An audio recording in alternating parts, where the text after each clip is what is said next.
Headline edition, July 8, 1947.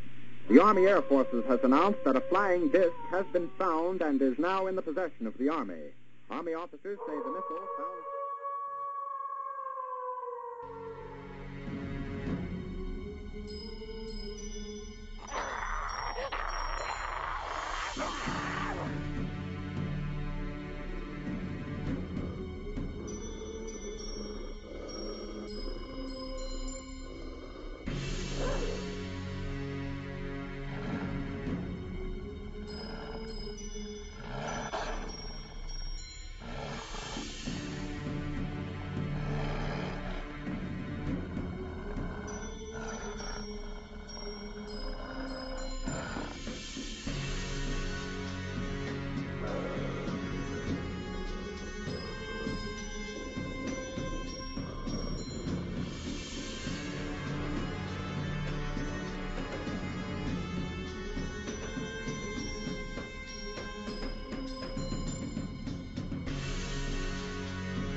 And welcome to another episode of the Shadowland Radio Show. I am your host, Dr. William Lester, and we are coming to you from the city of Atlanta. As always, I want to thank the people who have shown tremendous interest and tremendous support of the show by subscribing to our YouTube channel, where you can see and download episodes.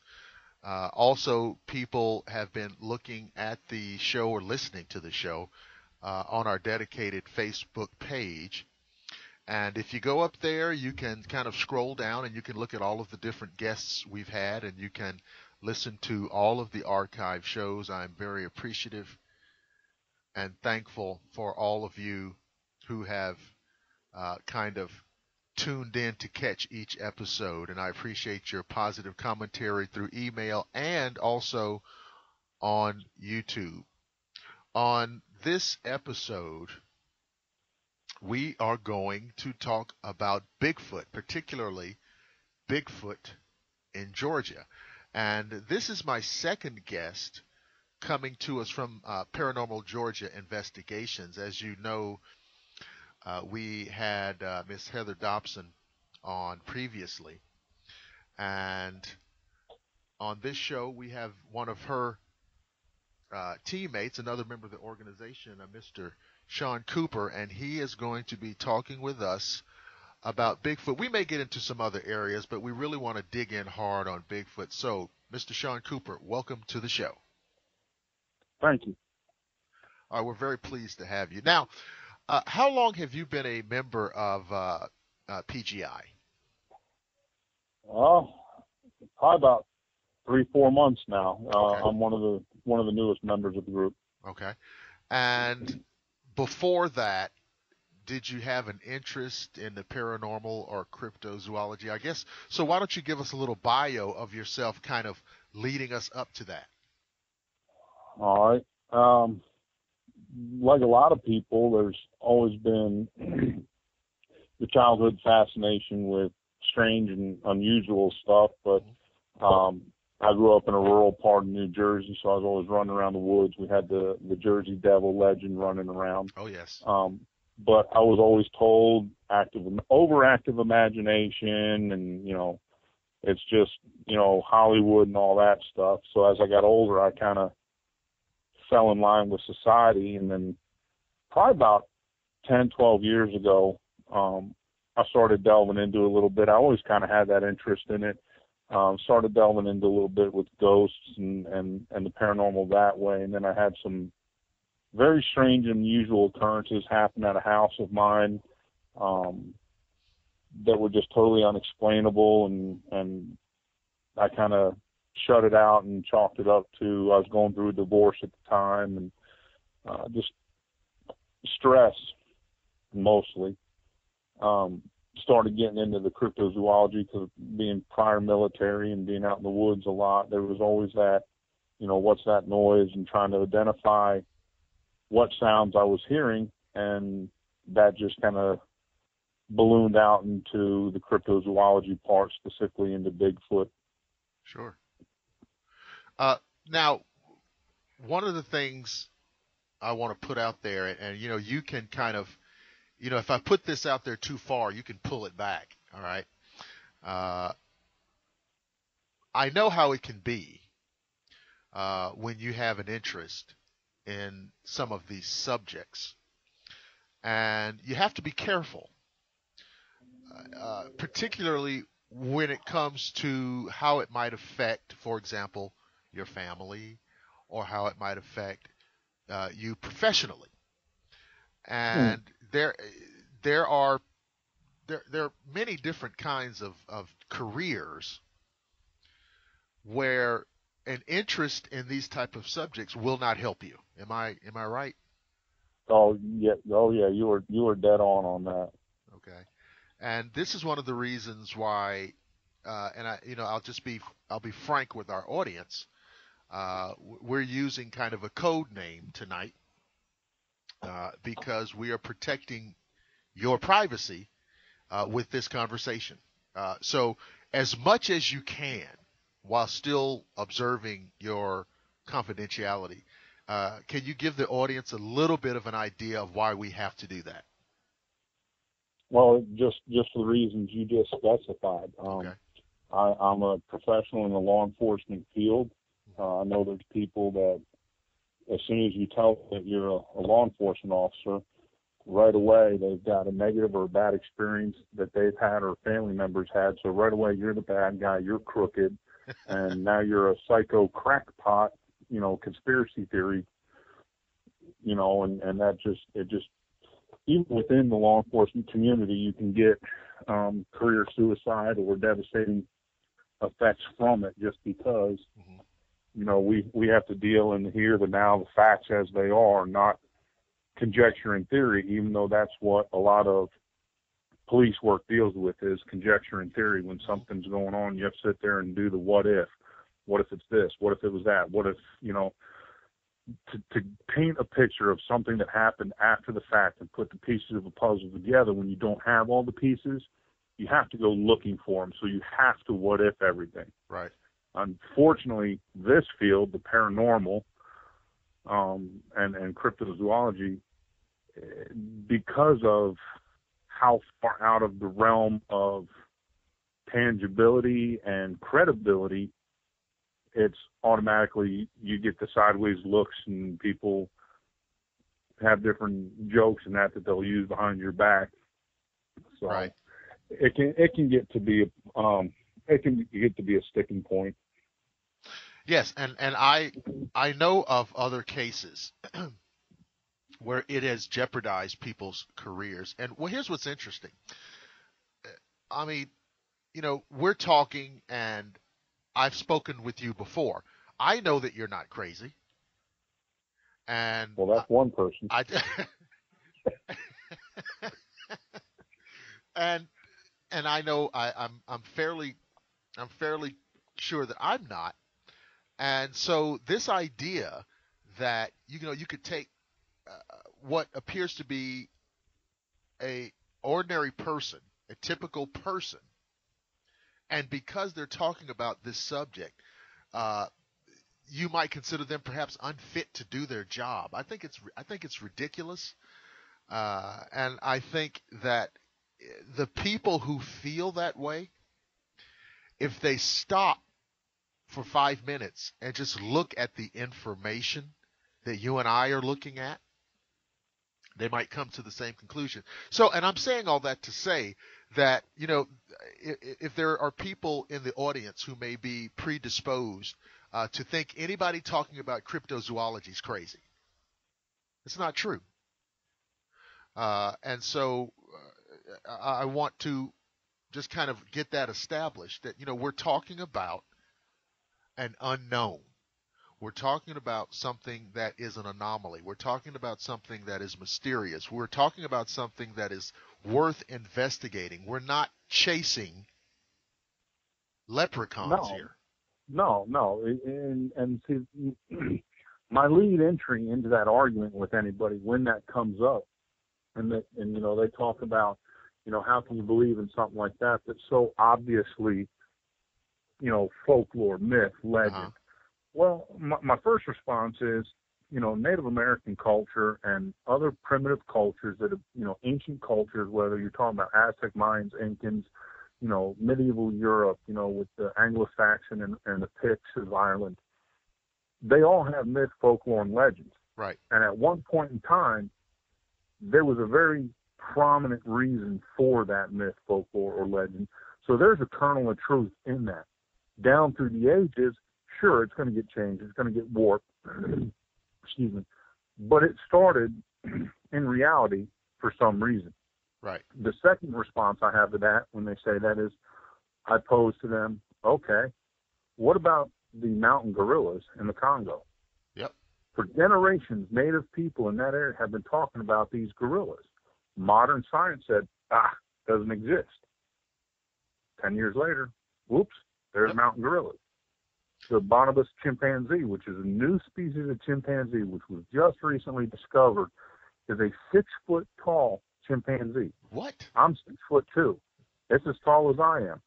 They spent 1 year research, and I believe, if I'm not mistaken, National Geographic helped do some of the funding to research this. They spent a year in the jungles in the Congo, not going out overnight, not going out for a week at a time. They spent a solid year in the bush for 10 seconds of video footage from about 50 or 75 yards away to prove the existence of this animal that the locals have been talking about for generations. Okay, so what you just did there, I'm glad you said that, because what you just did there is address one of the sillier responses that you get from people about particularly the issue of Bigfoot. And it's the following thing. You just said that they spent a year out there and got 10 seconds of footage. Mm-hmm. All right. Now, they were probably, like you said, National Geographic, which means they were well-funded. They were well-equipped. And I'm sure that they had top-level scientists out there. Okay?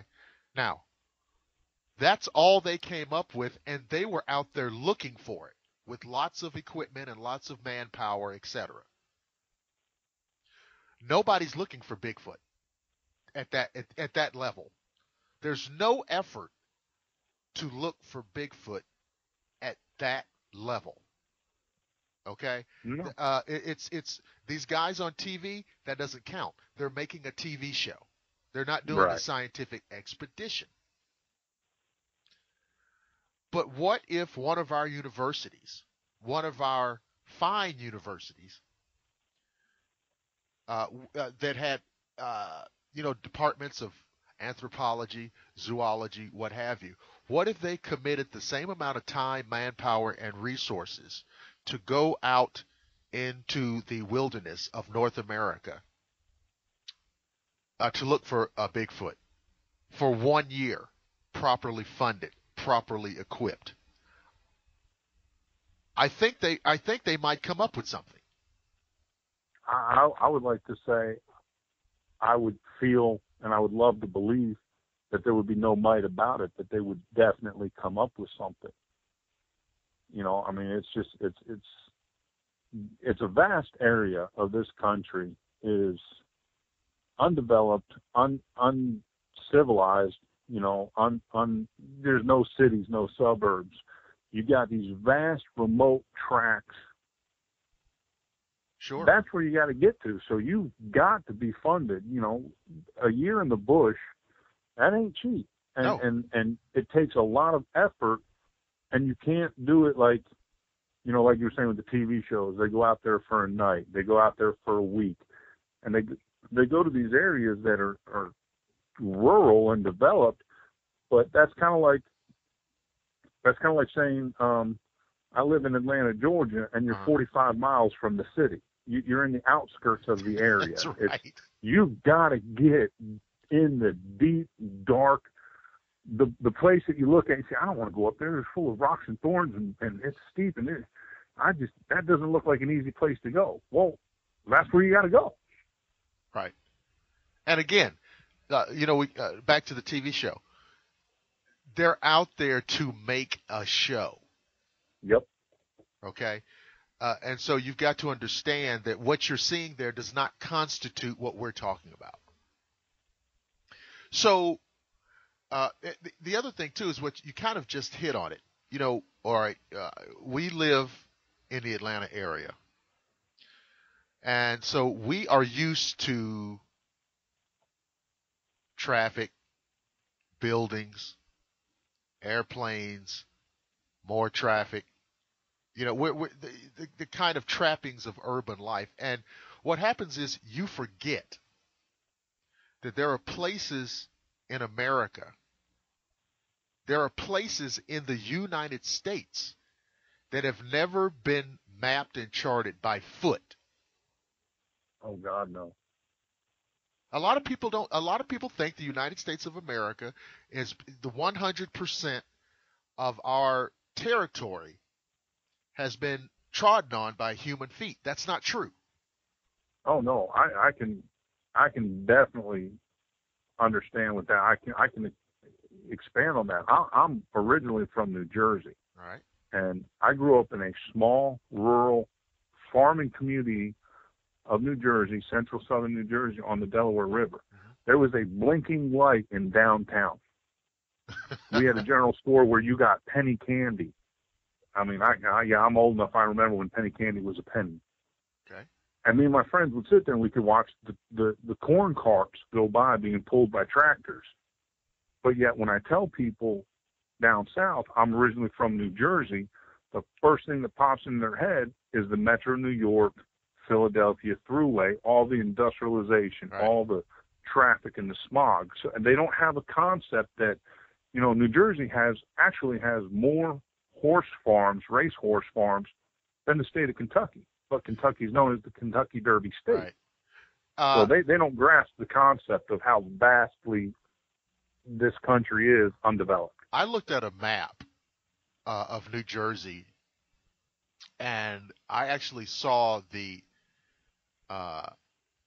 area of the Pine Barrens, and I was amazed. I said, "That's New Jersey?" Oh yeah. I said, "Look at this huge swath of land. I guess it's partly swampy and partly forested." Yes. Yeah. And I said, "This looks like the Okefenokee." Yeah. I don't remember exactly how many square miles it is either. It's but immense. It is a huge area that is very, very sparsely populated. Yeah, I mean it's remarkable, and when you look at it, I dare say that most people would not say, "Oh yeah, that's New Jersey." Oh no, you could show pictures of that, and people would have no idea where it was. It looks like something in Louisiana or something in the bayou or what have South you. Georgia, North right, Florida. Exactly. Yeah. So, saying all that to say that creatures like Sasquatch would have no problem existing in the continental United States, going virtually unknown, unseen, uncatalogued, uncategorized, still in 2015. And like I said, there's no official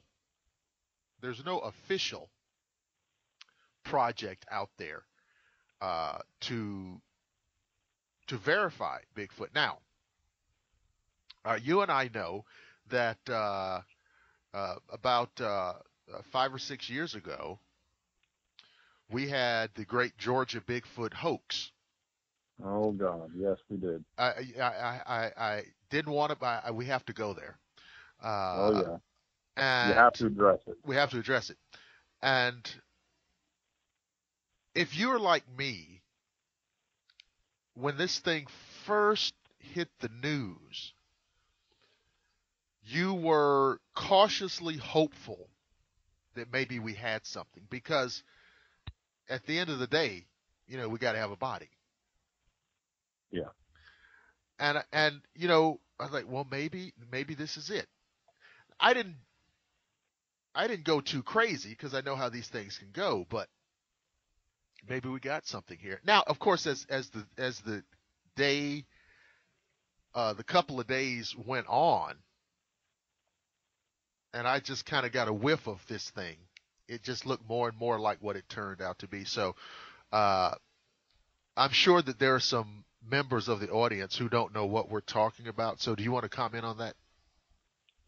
Yeah, we had a couple of law enforcement officers. One was a correctional officer, so I use the term loosely on that because he pissed all over that. Yeah.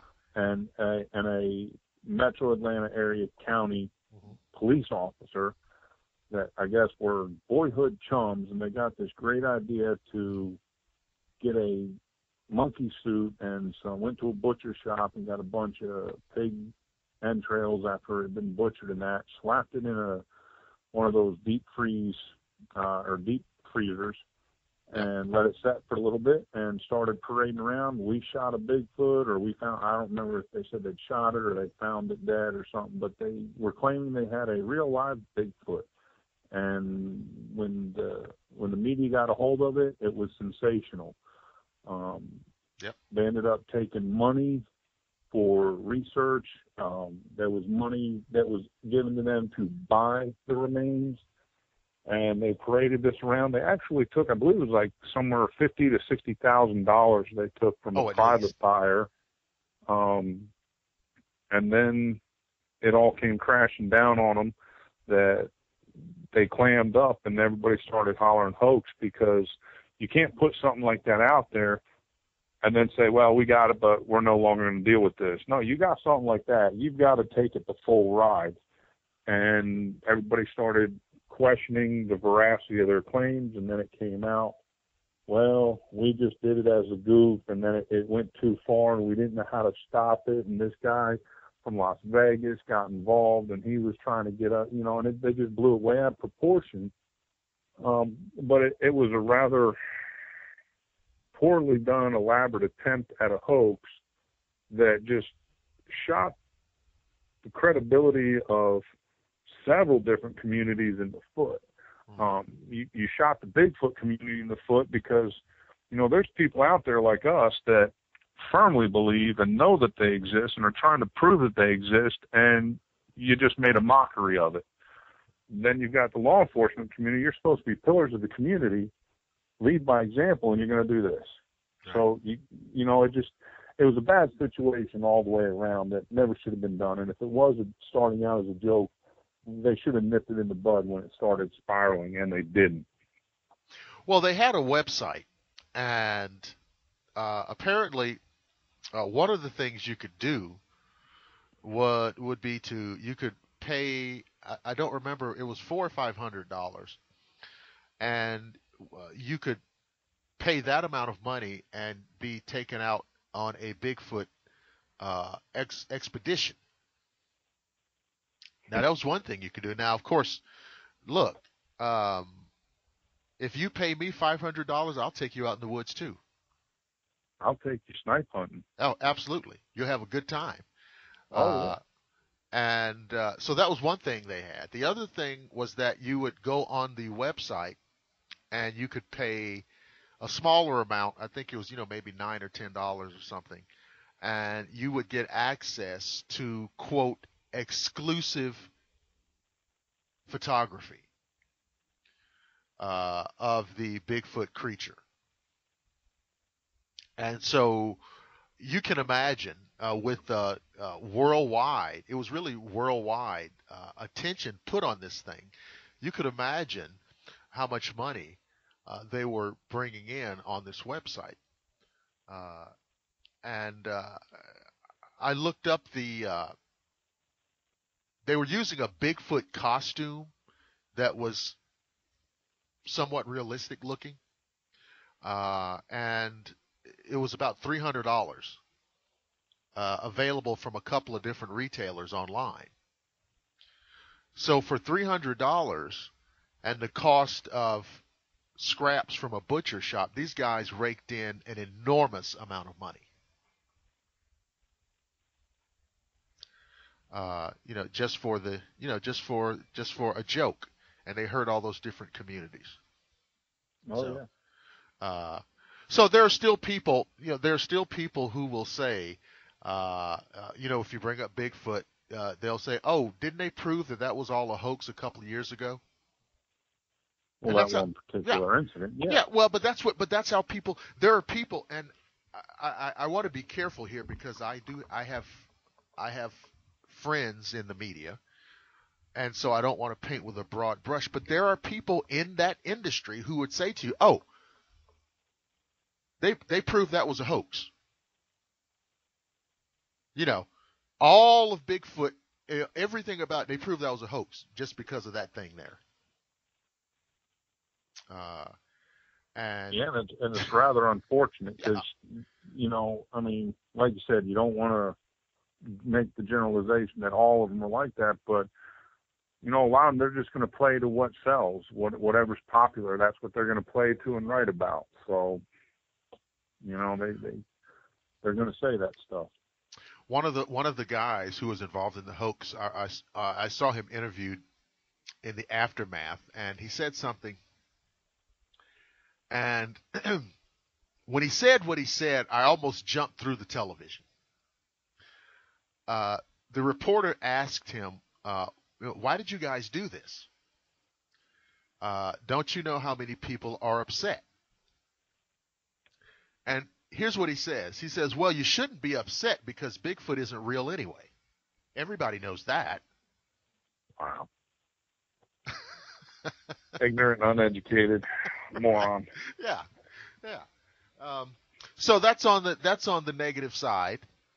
But on the other side, what is it to you? Because you had to get to a point. I think we all get to a point where we say to ourselves, "Oh, yeah, this is real." So how did you get to that point with Bigfoot where you just said, "Oh, this is absolutely something real"? It was a long road. Uh-huh. I started out just kind of researching it. Just, I delved in a lot of the government conspiracy, paranoias, UFOs, paranormal, and Bigfoot kept popping up. Oh, okay. Every time it kept popping up. And like I'd said at one point when we were talking earlier, I spent a lot of time in the woods. I've been hunting for years, being in the military. I said, well, maybe this is something that, I could do on my spare time when I'm out doing things. Yeah. So I started researching it more and more, and, a lot of other stuff would keep coming up. It kept coming up with, genetics and human origins would come up. And I'd look at something in human origins, and there'd be Bigfoot again. And it progressed from there. So I decided just to focus on that one aspect. And the more I looked at it, the more sense it made. Sure. It's kind of one of those things. When you sit there and you look at the animal kingdom and you look at all the creatures on this planet, currently or previously, we as humans, we just don't fit. Right. Skeletal structure, genetics, bone density, skin, hair, everything about us, we just don't fit in this environment. Okay. Bigfoot fits in the environment. A hominid species, a great ape, maybe an offshoot of the human bush, and so it's not necessarily a tree; it's a bush. Right. And it became very plausible that it existed, or it still currently exists. Right. And whenever that part of it comes up, people say, "Well, how do you know?" Well, I use the example of the coelacanth. It's a ancient fish that, according to modern science, went extinct 65 million years ago. And I think it was in sometime late 60s, early 70s. I don't remember the exact date. Science got wind of it, and they had this really strange fish off the coast of Africa, and they go to look at it. Right. And the locals talk about eating it for generations. And right. then all of a sudden they say, wait a minute, it's a coelacanth that matches the fossil record. So it's been alive for 65 million years, undiscovered. So when that popped up, I just delved into it even further, and I started looking at all the possibilities. And like we said earlier, the vastness of this country, never mind the world, that's undeveloped, to me, it's incredibly plausible that a species can still exist, coexist with us, that we don't know about. Oh, no, there's no doubt about it. Yeah, and then when in talking with people, their argument is always, why don't we see him? Why isn't there a body? Why isn't there tracks? Why? Well, I mean, there's a plethora of different reasons as to why. You know, we all know that black bears exist, but how many people see them in the woods?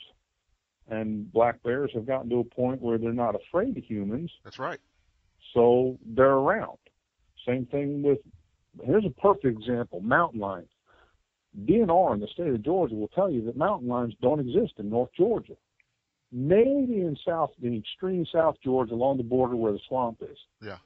I can tell you I was out and about in a metro Atlanta county park in a very populated area and happened to look down in the mud, and I saw cat prints that were either the biggest freaking house cat you'd ever see, or it was a mountain lion, because I had a ballpoint pen with me, and I'd taken pictures of it, and that print was as wide as that pen, and it's your standard.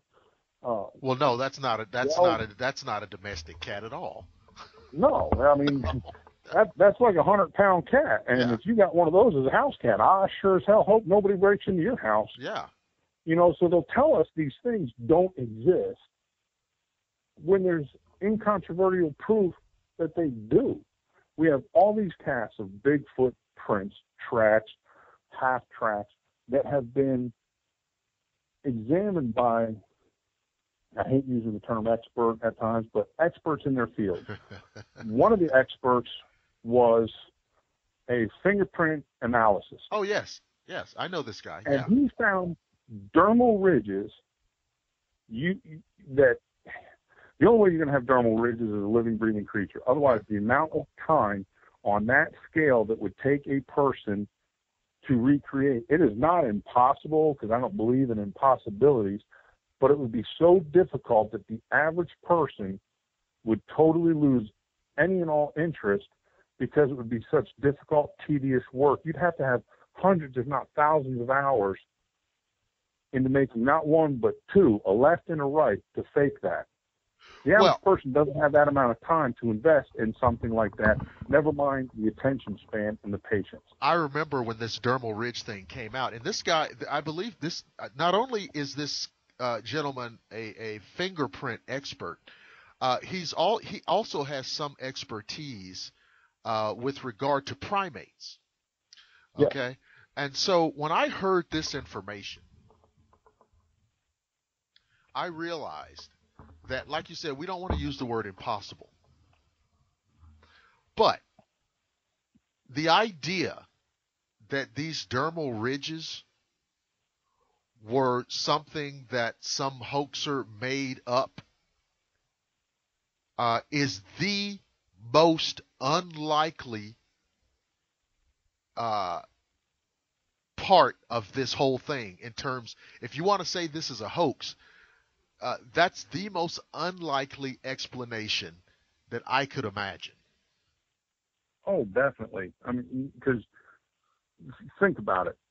You're going to do this with your set of prints, but they have hundreds of casts from all over the country that have dermal ridges, and none of them match. None of them match. So you have to make hundreds of fake prints and never recreate the exact same dermal ridge pattern.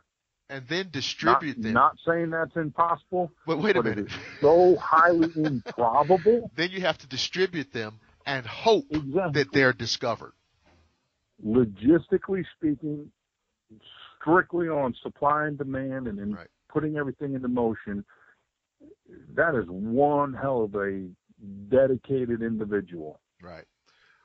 And so, but of course now the debunkers will probably not want to talk about this part of it. No, that's when they start calling you names. Yeah, they'll talk about how unlikely it is, which, you know, percentages are just that. They don't really tell you what's real and what isn't. No. They just, you know what I'm saying? I mean, they're just percentages. And if there's a 99% chance of rain and it doesn't rain, then what good was that 99%? Exactly. You see. But this is a thing that the debunkers don't want to talk about. The other thing is that there are some mainstream anthropologists, some mainstream biologists who are publicly think that this is a real creature and is out there, and they are doing whatever kind of research that they can do. And so, unless you think that all of them are crazy too, it's something that you'd have to think about. There is a creature that we have in the fossil record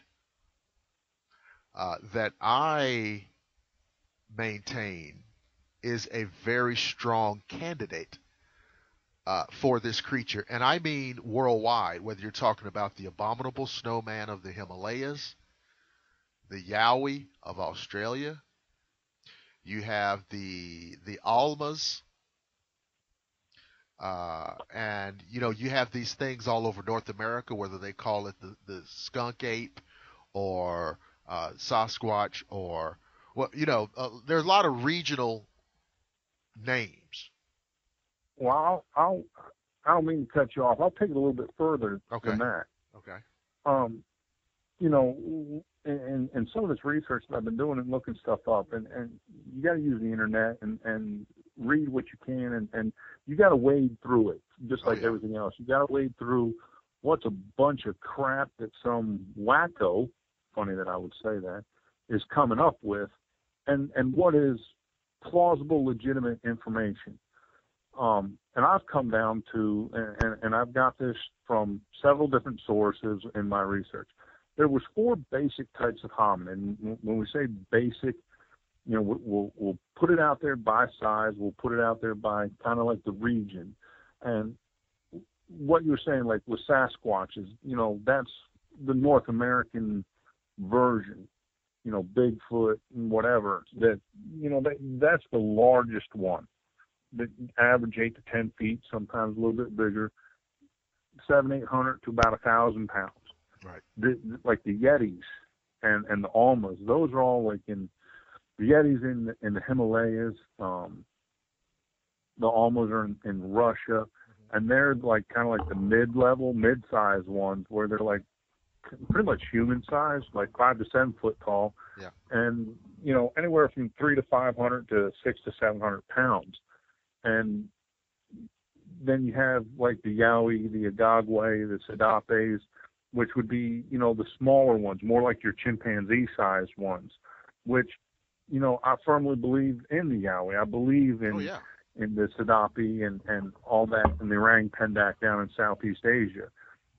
But I could see where they could be misidentified as chimpanzees. But I don't see how you would misidentify an 8 to 10 foot tall creature that weighs almost 1,000 pounds. No. You're not going to mistake a Yeti or an Alma for a human, because that's okay. They're about the same height on average, but their build is going to be so much more massive. It's just, and like the skunk ape would be, it's either Sasquatch that has adapted to its environment and a little bit smaller, or it falls into that Yeti Alma size bracket because of the environment that it lives in. Because, we can sit here and talk all day long about how different animals fit different niches in the environment and have adapted specifically to that environment, and they are in the same species, the same genus, but they're entirely different. And people generally tend to forget that, but you got a Chihuahua that's a canine, and you got the freaking timber wolf that's a canine. That's right. They're in the same family, but they're entirely different creatures, but they're both canines. They're both dog-based animals. And like man and ape, the Chihuahua and the timber wolf have, somewhere back in time, a common ancestor. Correct. And, this goes back to that human origins. The wolf would be the Sasquatch, what we are the Chihuahuas. Chihuahuas don't fit their natural environment. There was a hand in the selective breeding to create them. Right. You might even get into the religious and ancient alien theory on that topic. Oh yeah. On genetic Oh yeah. splicing. We get all kinds of hate mail going with that. Oh, absolutely. Oh yeah. But just looking at the basic skeletal structure, anybody can go online and pull up a picture of, gray wolf or timber wolf hunting and see the average 6-foot man that weighs about 200 pounds struggling to hold up a wolf that's hind legs and tail are on the ground, and its head is laying on this guy's shoulder. Yeah. And then you can go to look up a Chihuahua, and they fit in the palm of your frickin' hand. But the Chihuahua didn't just naturally occur. The gray wolf does. The gray wolf evolved in this environment. And that's where I think Sasquatch is either a living, breathing human ancestor, cousin, relative that has remained throughout time, or they've evolved from another ancestor. Right. Gigantopithecus, whomever. Well, you read my mind. That was what I was referring to earlier when I said we have something in the fossil record. A jawbone and a tooth, and that's what they base the whole existence of this creature on. Yeah, the Gigantopithecus. If I found out that these hominoids that we're talking about are some kind of derivative of Gigantopithecus, some kind of ancestor or derivative or some kind of evolved variant of Gigantopithecus, it would not surprise me at all. Now, the mainstream scientific community would have a big problem because they've told everybody that these things aren't real. Now, the mainstream scientific community makes a theory based on conjecture and opinion, and that's how it stays, and they're not willing to change their course of thought unless there's incontrovertible proof that they cannot argue their way around. Now, let me ask you this. Do you think that there are some, and see, I hate using the word government because that's really not fair, because there are people in the government, elected or, career government people who probably have no idea what we're talking about, okay?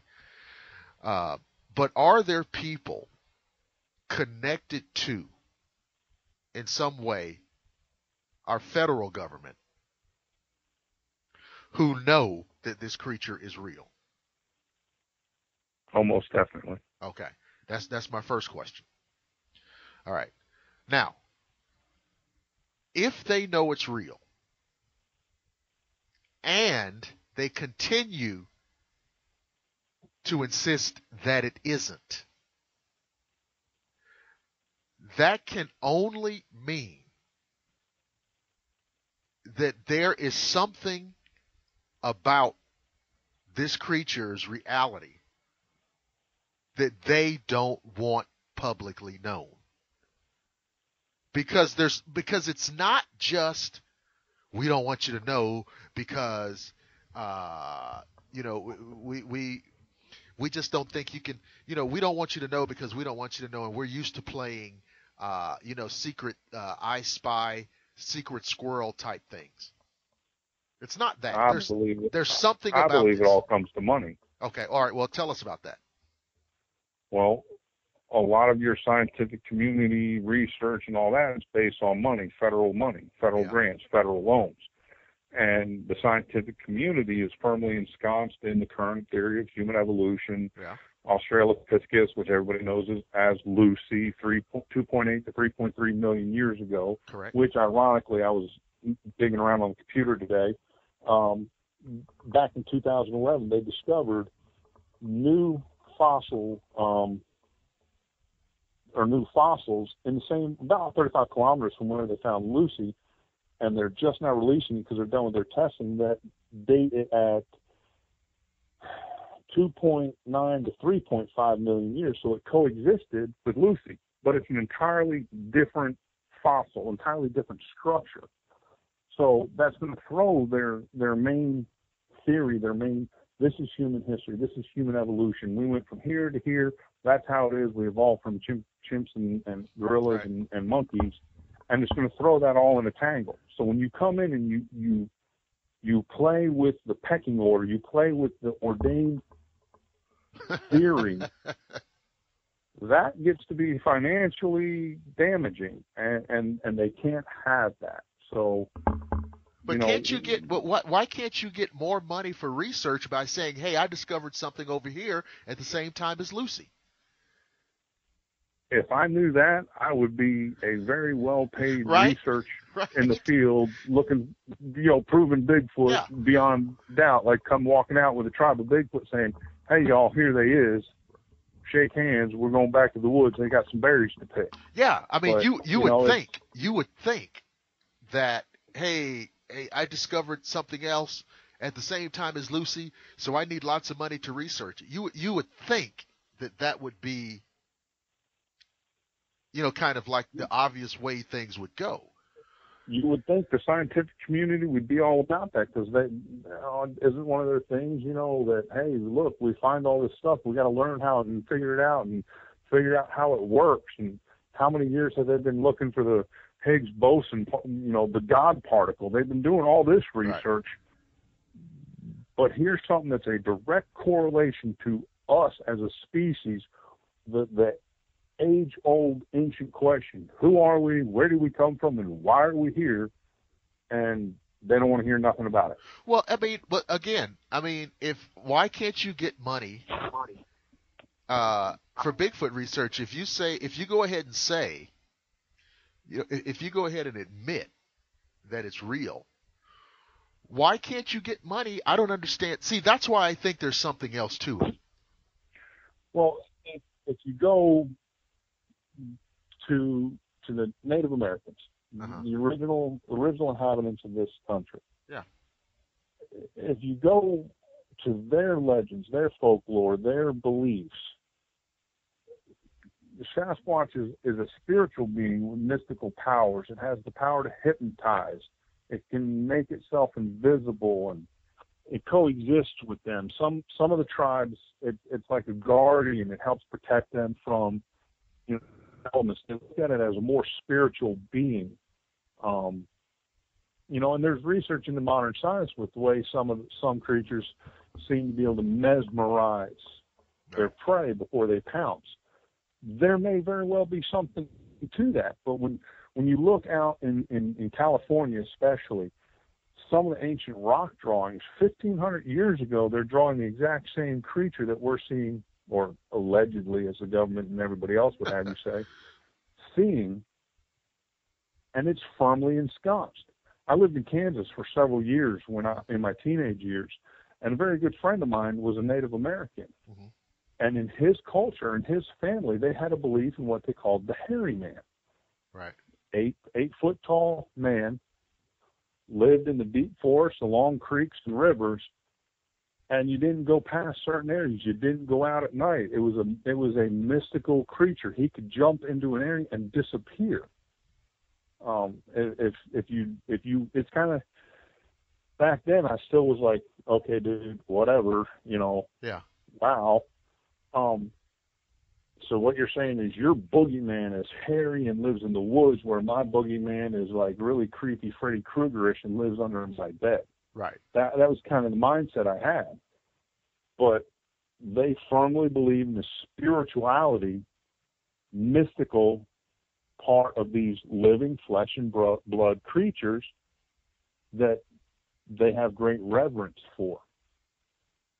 They consider them another tribe of Native Americans. Right. So if you have this culture that's been around as long as it has, that looks at these creatures as, brothers, well, come on, you can't have majority of the tribes in Central, Midwest, and the West Coast and Southwest all believe in and having the same core beliefs, that it doesn't exist. Right.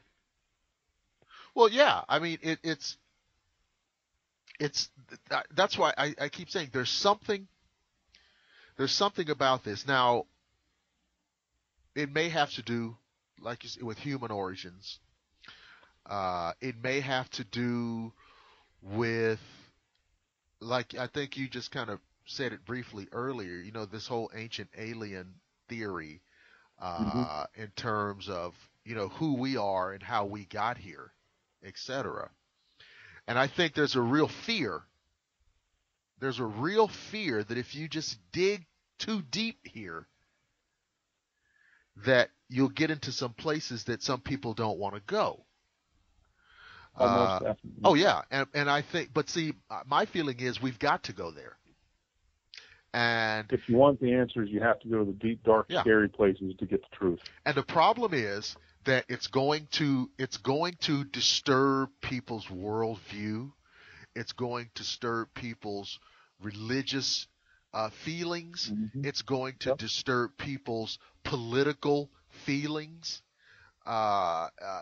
Because all of these things, this is how people view reality. They view it through their background, and they view it through their religion, and they view it through their politics, and on and on and on. And we're talking about really tearing down some of that, frankly. It would take everything and turn it on its ear. It would turn it upside down. You're putting it in a bowl, you're shaking it up, throwing it out there, and saying, "Check this shit out." Right. And there's people that won't be able to grasp it, even though it would bolster some of their arguments. Talking about Bigfoot as a spiritual animal. Yeah. Well, with all the mystical beings and properties. Okay, well, let's just say spiritual side of it. You destroy, but yet you bolster the religion. You destroy organized religion as a whole, which, in my opinion, sorry to all the religious people out there, this is based on my personal experience, is nothing more than a fallacy created by the few to control the many, and it's a money-making machine right now. Oh, yeah. Well, but at one time, it served its purpose, and people had their faith. So you could say, okay, we were created in God's image. That's what pretty much every religion says. We were created in God's image. Well, the gods came from outer space. They had something to do, and they said, it's kind of hot down here. I don't feel like doing it. Hey, check that thing out. What is that over there? Hey, catch one of those. Let's do a little bit of our magic, our tinkering, which there's been proof of genetic tinkering in the human genome, genetic splicing, and they created us in their image to do what they didn't want to do. Hence, we only use 10% of our brain housing capacity. Well, isn't that so really bolster it? Isn't that really, when you use the phrase, because let's think about it in modern terms. When you say I'm going to make this in my image, can't you interpret that as saying I'm using some of my DNA? Oh, definitely. Definitely. If you think that if you have a son or daughter, well, obviously, the reason they're, quote, made in your image is because you have passed your genetic information on to them. Oh, definitely. Right? And so there's no question that this is a reasonable thing to suggest. And I think that, people like Eric von Daniken and people like Zecharia Sitchin have touched on this. And for example, you talked about bolstering the beliefs. Now, there are a lot of deeply religious people who don't like to have conversations, for example, about extraterrestrial life. But ask yourself this question. If the universe is full of life, isn't that more evidence of a, quote, God? I would think so. I would too. Divine doesn't necessarily have to be spiritual, because, I touched on it briefly in that blog that caught your attention. Yes. Way back in the day, all of our currently accepted naturally occurring climatological, physiological events that we take for granted, we don't even think about, were at one point divine. It's the gods. Thunder and lightning was the gods who were upset. They were angry with us mere mortals for doing something that offended them. You know, and it's just hard to say what could necessarily be divine or not be divine. Well, you know, you're right. I mean, in the book of Ezekiel, he says the wheel within the wheel, the big wheel turned by faith, and the little wheel turned by the grace of God. Well, that's just Ezekiel's way of saying that he doesn't know how it works. Exactly. He doesn't have the, you know, he has no context to understand how it works. And I think that's where this whole Bigfoot conundrum comes in. Nobody knows how it works. Nobody knows how to explain it, because modern science says, and once again, because they said it is so, there's no fossil record of a large primate in North America ever been discovered. Okay. Doesn't mean it's not here. Well, anybody ever heard of anybody ever heard of a land bridge? That's my argument. So you're going to tell me that all those hundreds and thousands and millions of years ago, when the Bering Land Strait was there, we were the only bipedal monkey that was smart enough to go, hey, what's over there?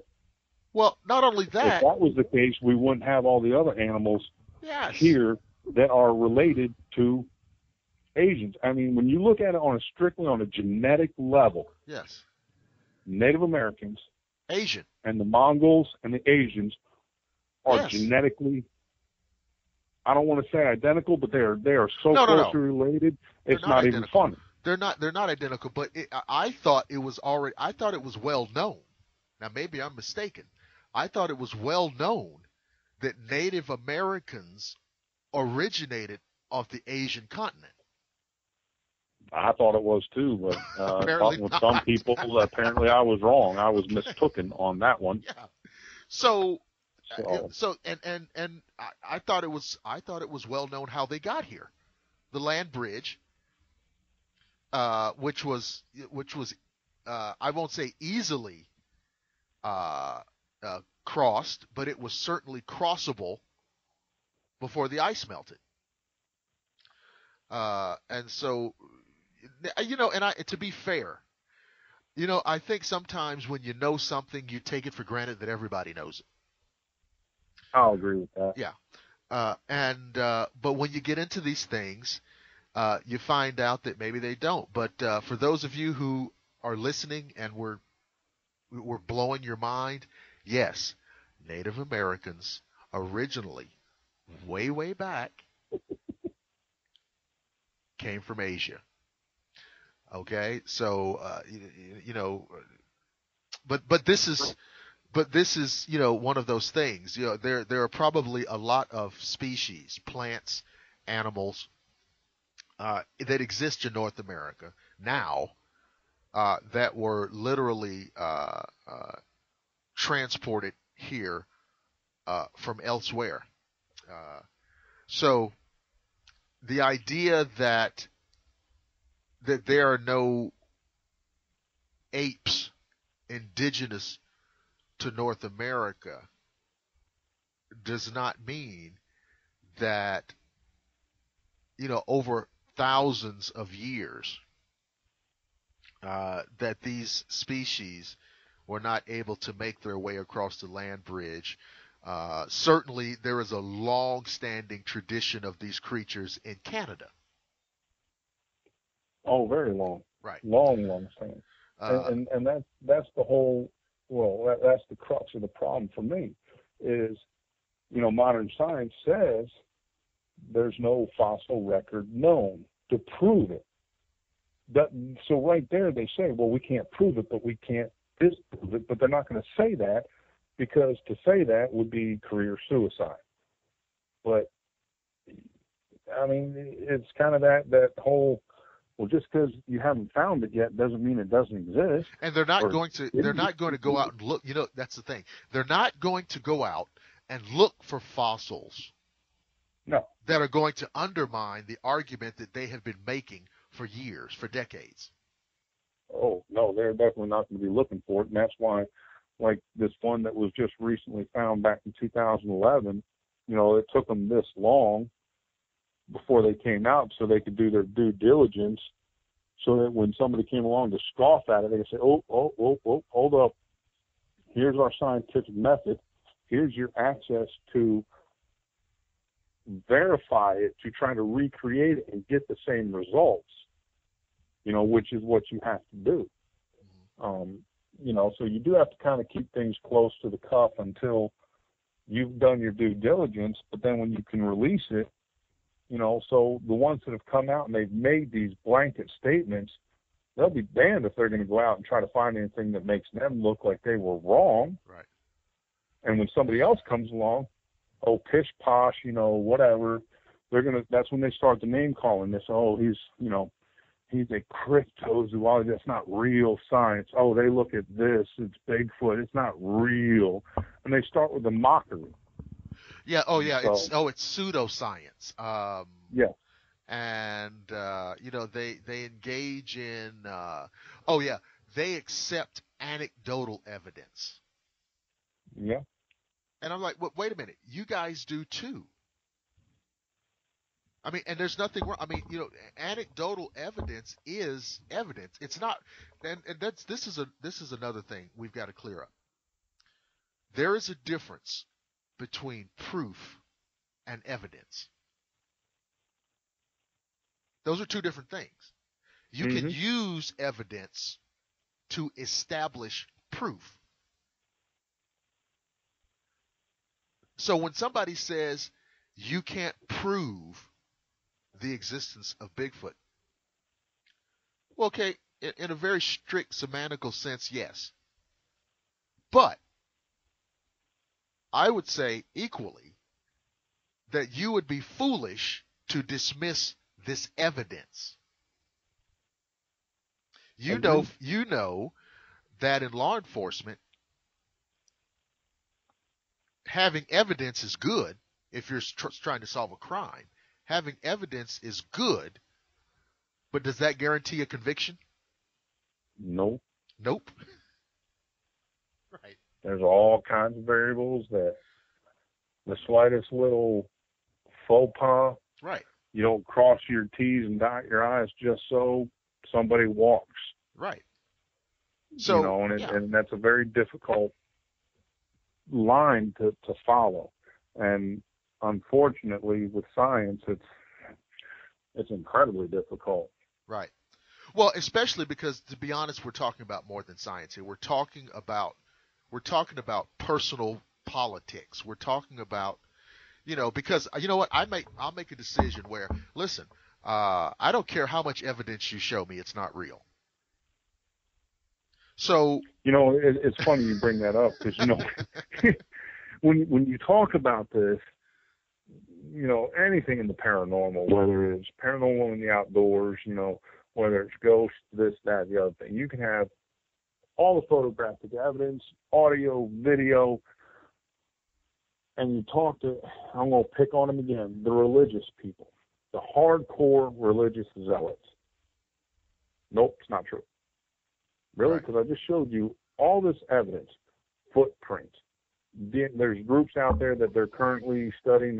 I'm just going to say they claim that they have DNA that's coming back unknown human, claiming it's from Bigfoot. I'm not saying either way until it comes out, because they're not ready to publish. They're not ready to come forth because they haven't finished their end of it. I applaud them for that too, for just holding on. Exactly, because they're not sensationalizing it. Right. And I have all this physical, tangible evidence, and you're saying, nope, not true, it's fairy tale. But okay. Wait a minute. But what they believe is. But let's open up the Bible, and you give me something tangible other than this, because last time I checked, and I grew up in the church. Sure. Last time I checked, the Bible said this is the Word of God. It does not change. So how come we have so many different variations and translations? And when you say, why is this version of the Bible different from this version? Well, it was translated from this language to that language, and certain words don't translate, so we just try to get the general meaning. So you're telling me that you're right and I'm wrong because that's your belief, but I got physical, tangible evidence and I'm wrong. Right. Yeah, it just doesn't hold water. Well, but see, what that proves is that, here's what that shows. Human nature is that we choose our crazy train. You know what I'm saying? Mine. We all choose the crazy train that we want to ride on. Okay. Agreed. So that's what you're seeing there. And then it goes back to that worldview. I was when I had, like I said, I had Heather on recently, and I said, now listen, there are grown people with jobs and houses and mortgages and kids who believe that the world was made in 6 days and people are made out of dirt, and a talking snake tricked a naked woman into eating an unwashed apple. There are people that, and they believe it literally. And they base almost all of their daily lives on this literal interpretation of something. And listen, folks, I'm used to getting hate mail, so I don't mind saying this. All right.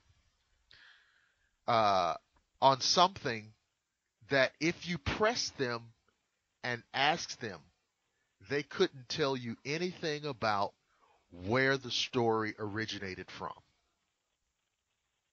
They wouldn't know anything about the Epic of Gilgamesh. They don't know anything about the Sumerians. They don't know how much of Judeo-Christian concept comes from the Sumerians or the Egyptians. And how, by the time of the biblical writers, by the time you get stories of Noah, right, and Abraham and Moses, these are ideas that have been, they were around long before there was anything called a Hebrew. Now, I just guaranteed that my email account is going to get crashed. Well, I'll help it crash a little bit more.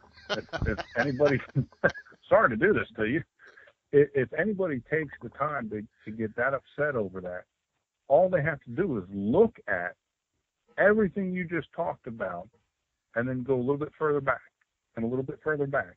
And it goes from Christianity to the Romans to the Greeks. Greeks, right. And it goes from monotheistic to polytheistic. Oh, sure. The worship of one God to the worship of many gods, to the belief of, okay, there's one overruling God with a bunch of lesser gods, which is what the Greeks and the Romans had. Sure. But when you start looking at all these stories, these biblical events, they're all very similar from one to the other. And the further and further you go back, they all have the same core storyline. Right. So they've just taken what was current in their time, and they said, I don't agree with that, but I can't think of everything on my own, so I'm just going to borrow little bits and pieces here and there, and I'm going to put together my own religion, and bam, here we go.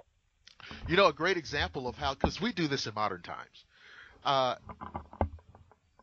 One of the great movies, because you and I are old enough to know, if some of these kids don't know, the great movie, The Magnificent Seven. Oh, yeah. Yul Brynner, James Coburn, everybody, Charles Bronson.